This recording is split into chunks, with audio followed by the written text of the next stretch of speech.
I may be small, but I feel so tall in Toy Town. I take my car and I drive afar in Toy Town. There's Mr. Plod and a dog called Bumpy. Hello, Mr. Plod. Get down, Bumpy. I pass the Ark, the Noahs live there, and so does the elephant, and so does the bear. Noddy, they say it's market day in Toy Town. If you have the fare, I'll take you there through Toy Town. There's Biggers who lives by the old oak tree, and we have adventures, Biggers and me. Why don't you come and join in the fun? Just follow me, 'cause it's only begun. I'm Noddy. I'm Noddy.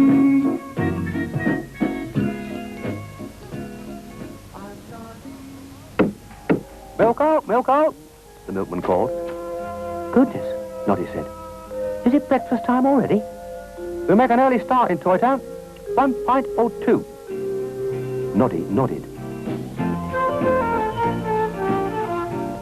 Say which you want, said the milkman. Nod once for 1 bottle and twice for 2 bottles. Take no notice of my nodding. My head just nods. And if it nods too often, you leave me too much milk. I only want 1 pint, please. That'll be 1 penny. 1 penny? Noddy looked very sad. Perhaps I'd better not have any milk today. I haven't got any money. That's all right, Noddy. Pay me later. And whistling cheerfully, the milkman went next door. I'd better get a job so I can pay you back, Noddy said. Why don't you try Angela Dole at 4 Chimneys House? There's spring cleaning this week. What a good idea, Noddy thought. He knocked on the door.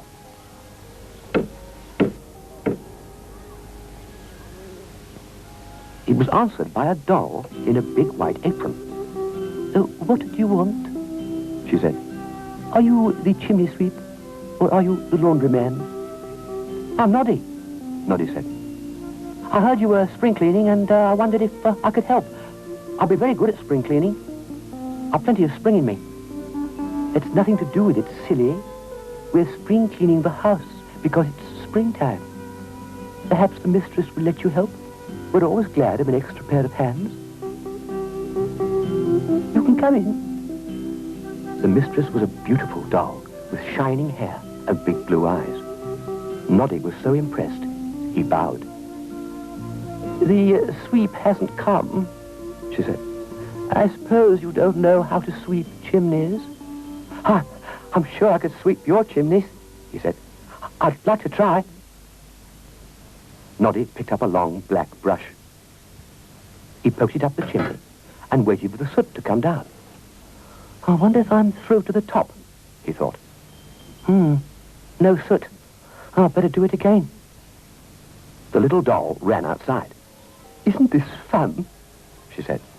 I wonder where Noddy's brush is. Oh, it's coming through a chimney. It's gone. Oh, there it is. In another chimney. Noddy is doing well.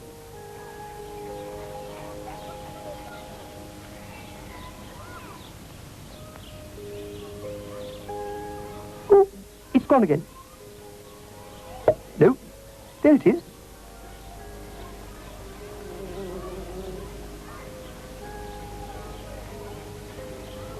He's cleaning chimney number 3 now. Only one more to do. Oh, he's gone back to number 1 again. What is he doing? He should be doing number 4. There it is. He's cleaned it. Well done, Noddy. But Noddy was covered in soot from top to toe. You'd better have a wash, the mistress said. Then you can scrub the kitchen floor.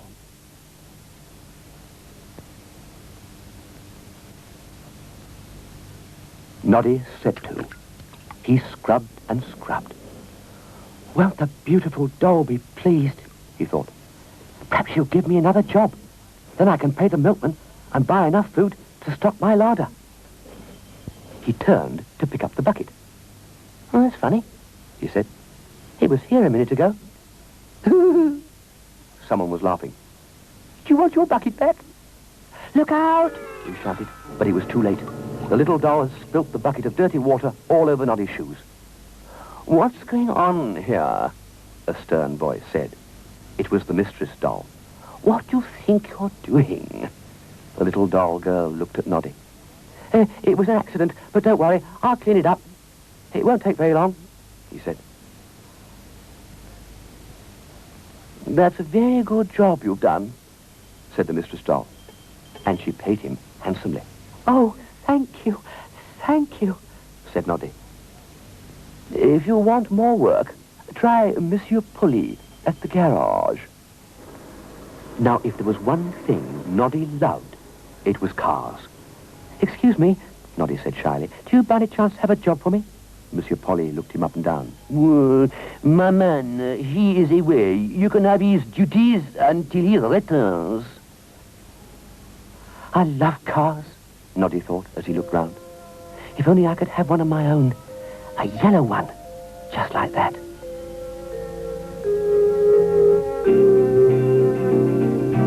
He set to work happily. He washed all the cars and polished them until he could see his own reflection in them. Monsieur Polly was very pleased, and at the end of the day gave him 2 pennies.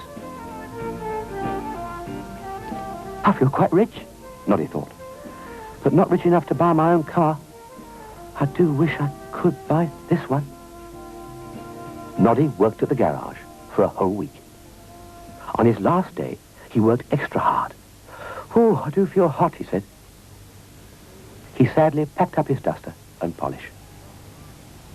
This is the last time, he sighed. Hey! Oh, I'm sorry. I'd completely forgotten you, Noddy. I will now give you your last 2 pence. I must lock up now. Goodbye. Bonne nuit.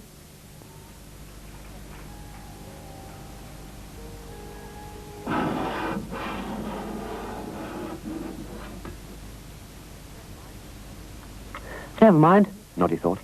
I'll soon get another job, and who knows, one day I might save enough to buy a car of my own.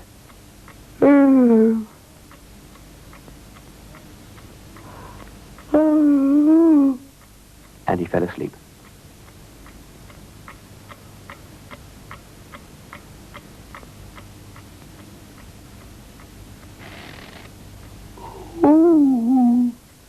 Noddy woke up with a start. Oh dear, he said. I haven't had my supper. Who's that? It's me, without my hat. I must go and look for it. Noddy wasn't feeling very brave. It was dark and lonely. Ooh, he shivered. I don't like being alone in the dark. But he wasn't alone. A shaft of light came from the open garage door, and Noddy could hear noises coming from inside. Oh, Monsieur Polly must be working late. I do hope it's not my fault. Suddenly, a car shot out into the road. It was driven by a goblin, and another, and another. Why don't you look where you're going, Jaywalker? Noddy ran to the back of the garage. There, in an old shed, was a rickety red car. He jumped in, pulled the starter, and roared out after the departing goblins. All through Toy Town they went, and out into the open country.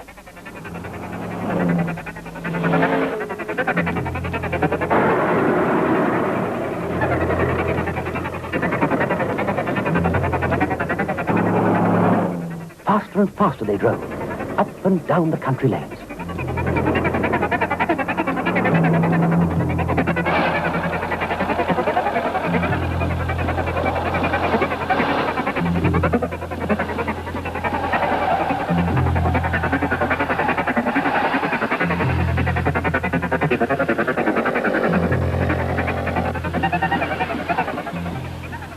Noddy felt as though he were flying.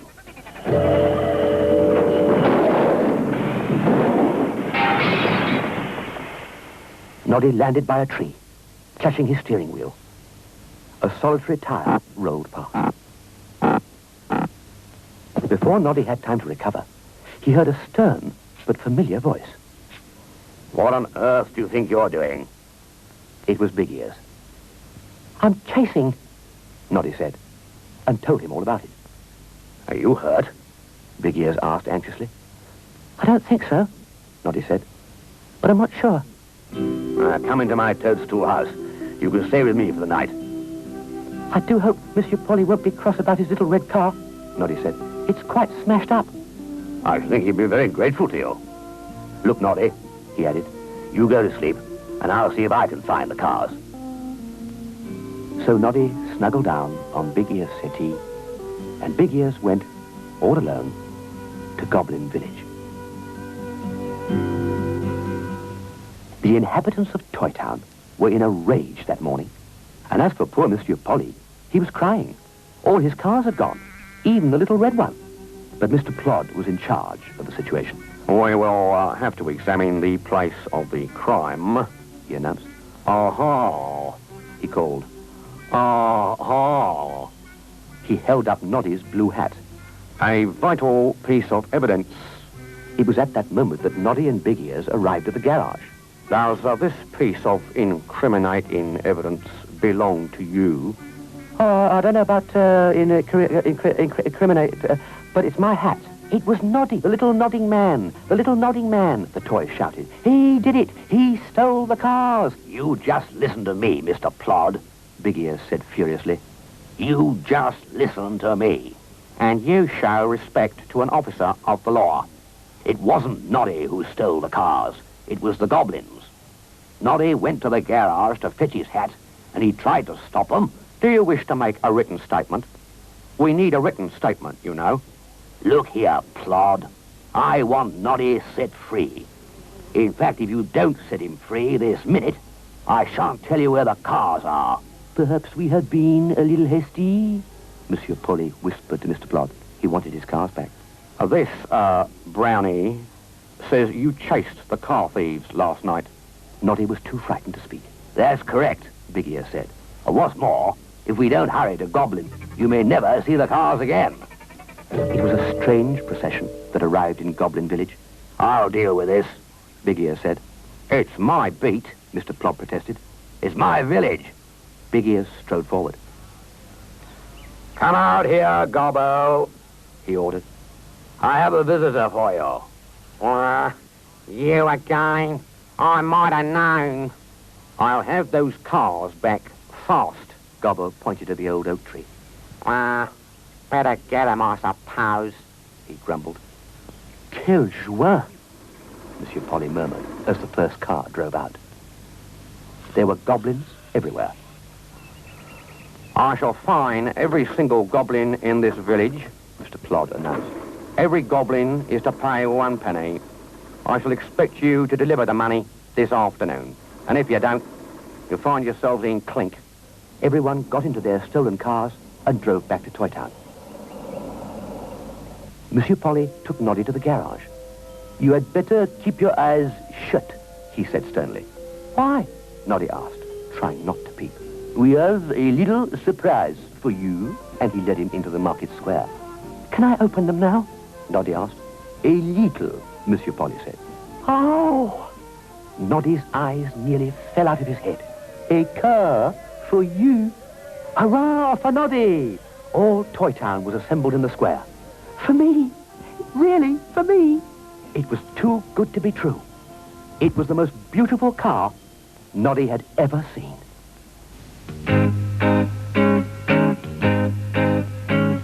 It's been a lovely day, now we have to go away. But we'll see you very soon in Toy Town.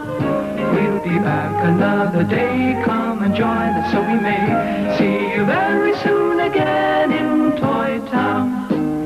It's been a lovely day, now we have to go away. But we'll see you